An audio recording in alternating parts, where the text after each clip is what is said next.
ना मालूम आदमी को ऐसा लगता है कि मेरे पास संपत्ति सीमित है और इसीलिए चाहे वो संपत्ति का कहीं भी इन्वेस्टमेंट करता है वो निश्चित तौर से कुछ न कुछ आउटपुट मांगता है। गलत जगह पे चाहे कितने भी रुपये हो वो रुपये गटर में तो नहीं डाल देता है। करोड़पति आदमी भी रुपया गटर में नहीं डाल देता है, बारी के बाहर नहीं फेंक देता है। क्यों मानता है? ये संपत्ति का आउटपुट क्या? एक प्रश्न छोटा खुद को पूछने की जरूरत है।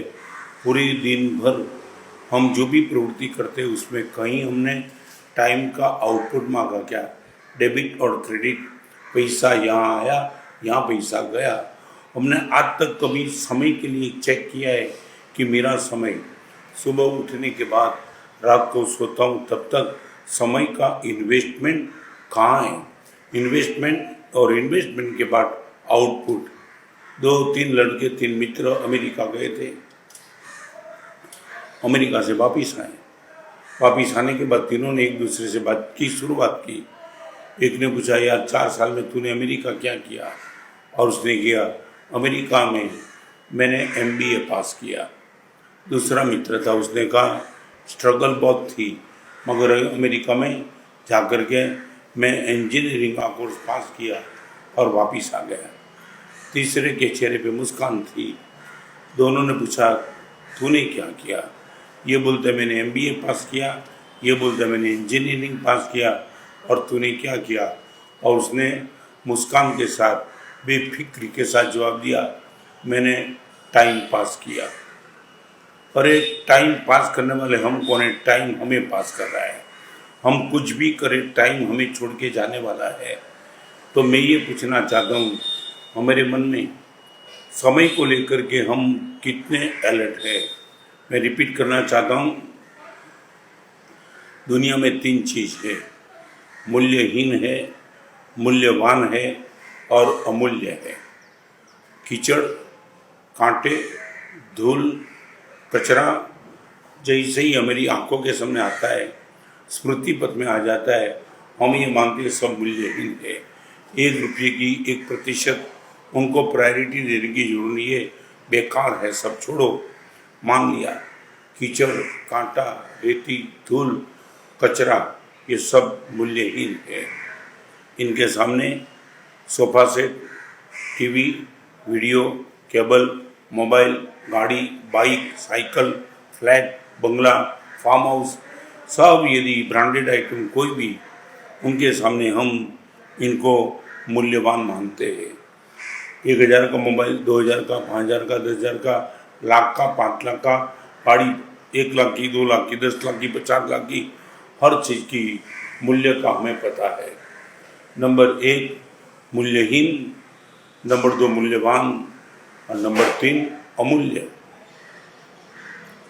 अब जो रुपया देने के बाद भी बीता हुआ एक समय को वापस लाने की ताकत दुनिया में किसी अमीर की नहीं है। मैं ये पूछना चाहता हूँ, इतना अमूल्य समय, सचमुच हमें उनकी अमूल्यता का पता यदि होता, मैं नहीं मानता हूँ कि आज समय का चीज ढंग से दुरुपयोग हो रहा है। अनुपयोग और दुरुपयोग समय की सबसे बड़ी दिक्कत है। कई लोगों को मैं पूछना चाहता हूँ कि एक बार पूरे दिन में रात को सोने के पहले एक बार आज तय कर लो, सुबह से लेकर रात तक सोने के पहले समय का हिसाब रखेंगे, और रात को हिसाब रखने के बाद आप खुद कागज को आपके सामने रखेंगे। मैं निश्चित तौर से कहूँगा, आपके पास यदि सिंसियरिटी होगी, आपकी आंख में से आंसू चले जाएंगे। अब जो रुपया देने के बाद, किसी के चरण में झुकने के बाद, अरे मैं तो ये कहना चाहता हूँ, खुद अनंत शक्ति के मालिक परमात्मा के चरण में भी तुम झुक जाओ और प्रभु को बोलो, भगवान 5 मिनट का समय मुझे दे दो। भगवान बोले, समय देने की क्षेत्र में मैं भी टोटली हेल्पलेस हूँ। मैं 2 प्रश्न पूछना चाहता हूँ। 2 कैदी है, अपराध करके आए, दोनों कैदी जेल में बंद हैं, और दोनों कैदी में से एक कैदी को फांसी की सजा हुई है और दूसरे कैदी को 20 साल की सजा हुई है। एक ही बैरक में है, और दोनों कैदी के सामने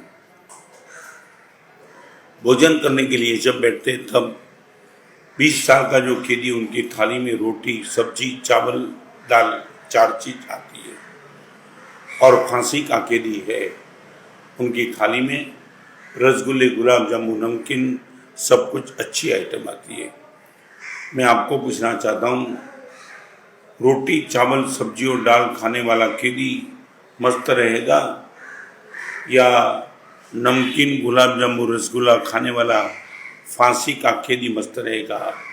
आप यही बोलेंगे गुरुदेव, जिसको 20 साल की सजा हुई है वो रोटी चावल भी मज़े से खाएगा, फांसी का कैदी रसगुल्ले और गुलाब जामुन, नमकीन ये मज़े से नहीं खा पाएगा। क्यों? एक ही कारण, प्रति समय कैद में जितना जितना समय जाता है उसको लगता है फांसी का फंदा नज़दीक आ रहा है।